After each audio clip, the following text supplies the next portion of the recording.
히브리서 13장 18절부터 25절까지의 말씀 다 찾으셨으면 교독으로 읽겠습니다. 제가 먼저 읽겠습니다. 우리를 위하여 기도하라. 우리가 모든 일에 선하게 행하려 함으로 우리에게 선한 양심이 있는 줄로 확신하노니 내가 더 속히 너희에게 돌아가기 위하여 너희가 기도하기를 더욱 원하노라. 양들의 큰 목자이신 우리 주 예수를 영원한 언약의 피로 죽은 자 가운데서 이끌어내신 평강의 하나님이 모든 선한 일에 너희를 온전하게 하사 자기 뜻을 행하게 하시고 그 앞에 즐거운 것을 예수 그리스도로 말미암아 우리 가운데서 이루시기를 원하노라. 영광이 그에게 세세 무궁토록 있을지어다. 아멘. 형제들아, 내가 너희를 권하노니 권면의 말을 용납하라. 내가 간단히 너희에게 썼느니라. 우리 형제 디모데가 놓인 것을 너희가 알라. 그가 속히 오면 내가 너와 함께 너희를 보리라. 너희를 인도하는 자들과 및 모든 성도들에게 문안하라. 이달리아에서 온 자들도 너희에게 문안하느니라. 함께 읽겠습니다. 은혜가 너희 모든 사람에게 있을지어다. 아멘. 사랑하는 여러분, 오늘도 이 새벽에 나오셔서 감사드립니다. 하나님의 깊은 사랑과 은혜와 임재를 경험하시는 귀한 시간 되셨으면 좋겠습니다.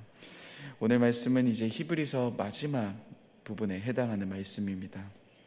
이 말씀을 보시면은 기도 요청으로 시작하며 축복 기도가 이어지고 또 마지막 요약으로 권면하고 장례 방문에 대한 이야기 또 인사 축복으로 마지막 히브리서 이야기를 마무리하고 있습니다. 오늘 말씀 먼저 첫 번째를 보시면요, 우리를 위해서 기도해 달라라는 요청으로부터 시작됩니다. 18절에서 말하고 있는 선한 양심이라고 했을 때 그 선한 양심은 10장 22절에 등장했던 악한 양심과 대조되는 표현입니다. 선한 양심이라 했을 때 그 양심은 단순히 윤리적으로 깨끗함을 말하는 것이 아닌 예수 그리스도에 대한 신실한 믿음, 그리고 하나님과의 바른 관계 속에서 살고자 하는 모습을 의미합니다. 아마 이러한 언급을 하고 있는 것은 히브리서를 기록한 저자가 통치 권세로부터 공격받고 있는 것은 아닌가를 생각해 보게 합니다. 왜냐하면 19절에서도 다시금 독자들에게 돌아가도록 기도 요청을 하고 있다라는 대목은 그가 처한 상황은 무언가 믿음을 지켜가야 하는 상황이며 그 속에서 하나님만을 붙잡고 살아가고자 하는 그의 삶에 대한 이야기, 그래서 그것으로 시작해서 다시금 그들에게 돌아갈 수 있도록 기도 요청하며 이 히브리서 기자는 서신을 마무리하고 있습니다. 그러니 오늘 이 히브리서 기자는 자신들 안에, 자기 안에 이런 하나님을 위한 선한 양심으로 삶을 살아가고 있다는 것을 말해주고 있죠. 그런데 여러분, 약간 특이한 점이 있습니다. 함께 18절의 말씀을 같이 한번 다시 읽어보겠습니다. 18절입니다. 시작. 우리를 위하여 기도하라. 우리가 모든 일에 선하게 행하려 함으로 우리에게 선한 양심이 있는 줄을 확신하노니. 어떠한 부분이 특이합니까? 이 말씀에 이름이 나타나 있지 않습니다. 이제 기도하라고 요청하면서 나는 누구인데 나를 위해서 기도해줘 라고 이야기할 수 있지만 이 마지막 요청 안에서도 히브리서를 기록한 저자의 이름이 나오지 않습니다.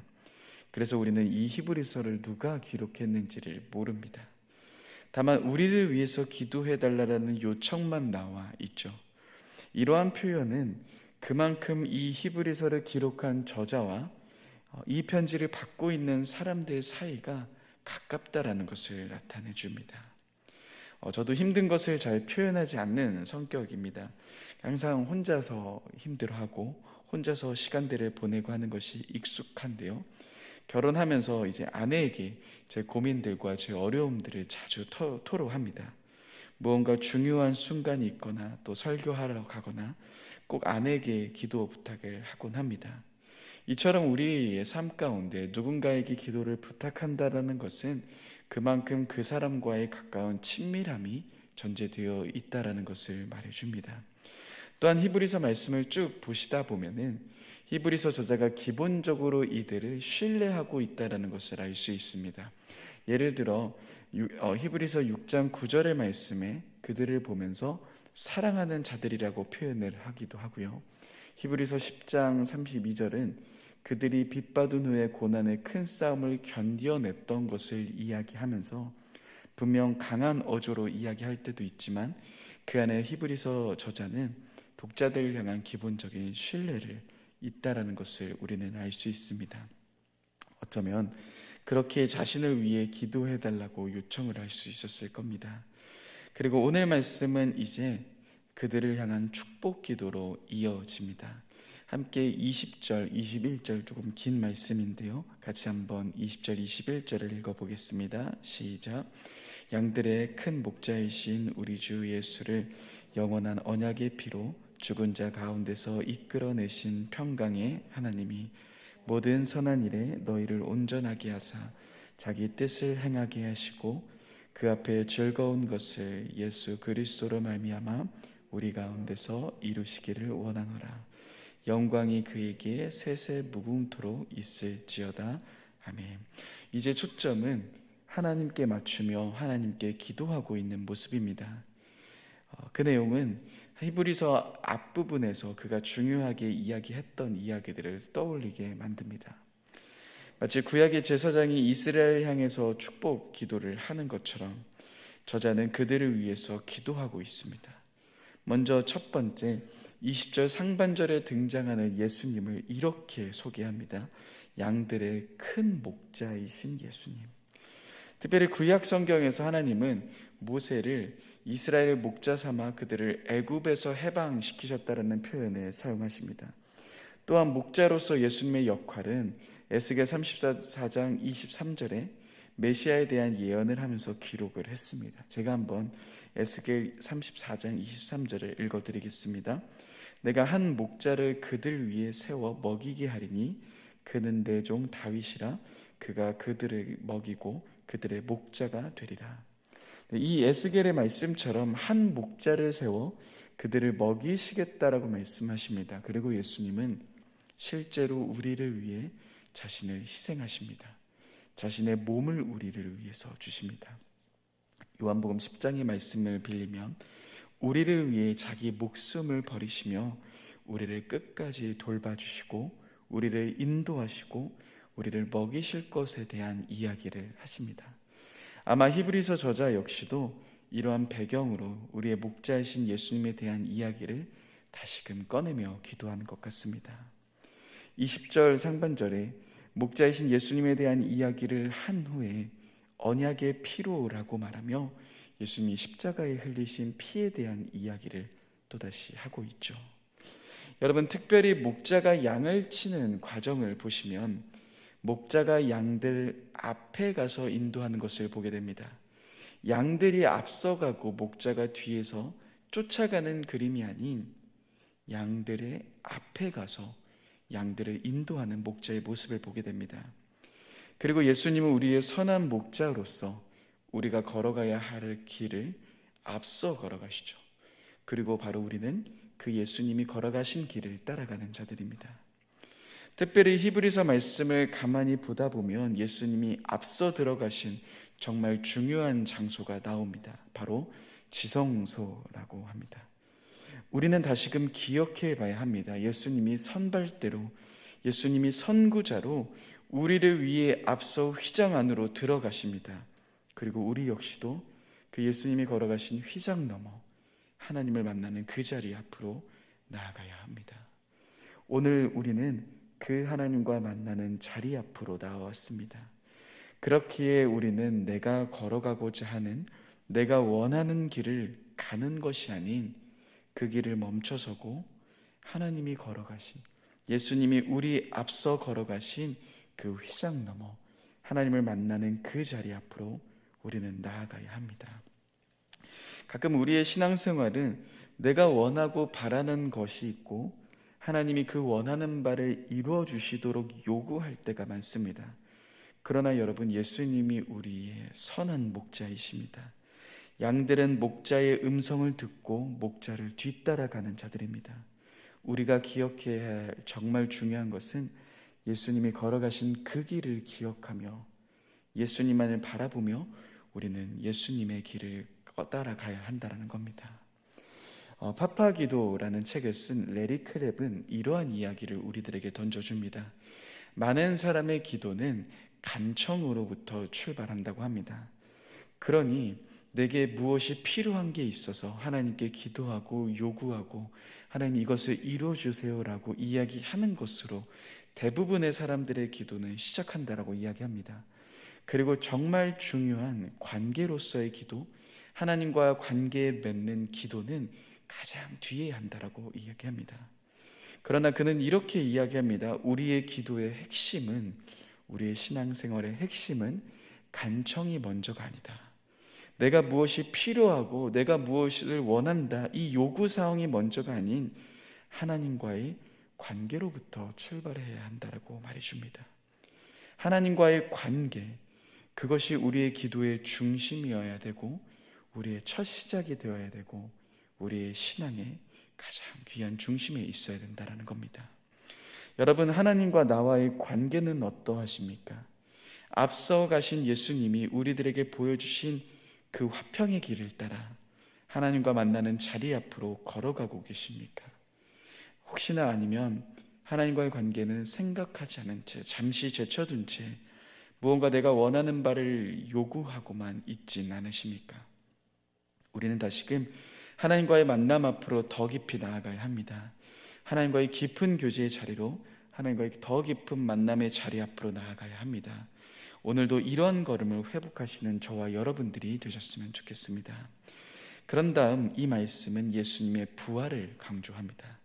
죽은 자 가운데서 이끌어내신이라고 말하며 예수님이 부활하셨음을 다시금 기도하며 이야기하고 있습니다. 재미있는 사실은요, 이 히브리서 안에서 예수님의 부활에 대한 직접적인 언급은 딱 이 13장 마지막 기도에서 나옵니다. 예수님의 부활은요, 우리들에게 새로운 삶에 대한 소망을 이야기해 줍니다. 예수님의 제자들은 그 부활을 경험하고 나서 완전히 다른 삶을 향해 걸어갔던 자들입니다. 그들은 예수님의 부활의 증인으로서 삶을 살아갑니다. 특별히 여기에서 이끌어내다라는 표현에 우리는 주목해 봐야 합니다. 구약 성경에서 죽은 자를 이끌어내다라는 의미는 예레미야 16장 15절에 나타나 있는 것처럼 하나님은 이제 그들을 옛 언약에서 이제 그들을 이끌어내어 새 것으로 인도하실 것에 대한 약속을 이야기합니다. 즉 예수님을 죽은 자 가운데서 이끌어내신 하나님은 그 예수를 따라가고 있는 우리에게 옛 언약이 아닌 새로운 언약으로 이끄시며 영원한 하나님의 나라에 대한 약속을 우리들 가운데 주시는 것을 이야기하죠. 즉 우리는 이 부활의 이야기를 다시금 생각할 때마다 예수님을 통해서 들어가게 된 그 영원한 하나님의 나라에 대한 생각을 해보지 않을 수 없습니다. 여러분, 이 세상이 끝이 아닙니다. 이 세상의 삶이 우리에게 영원한 것처럼 보이지만 영원한 것이 아닙니다. 영원한 하나님의 나라가 우리 앞에 놓여 있고 우리는 그 예수 그리스도로 인해 그 영원한 하나님의 나라의 백성이 된 자들임을 또다시 기억해야 합니다. 이렇게 시작한 기도는 21절에 다시금 우리의 삶의 방향이 어디로 가야 하는지를 기도를 통해 보여줍니다. 선하신 하나님은 우리를 선하게 하실 뿐만 아니라 모든 선한 일을 할 수 있는 힘과 능력까지 부어주십니다.